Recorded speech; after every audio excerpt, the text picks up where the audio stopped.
Aseguran los poetas que mayo es el mes del amor, y no se equivocan. El romancillo de Mayo, o aquel que por mayo era por mayo cuando face la calor, nos viene a recordar que este es el mes del amor, de las flores y también de los contrastes. Contrastes porque por la mañana rocío, por la tarde calor, por la noche los mosquitos. Yo quiero ser labrador.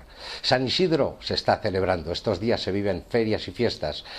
Pago a proveedores, también es momento de alegría y de contrastes. Cuando antes no había nada, ahora parece ser que va a haber de todo.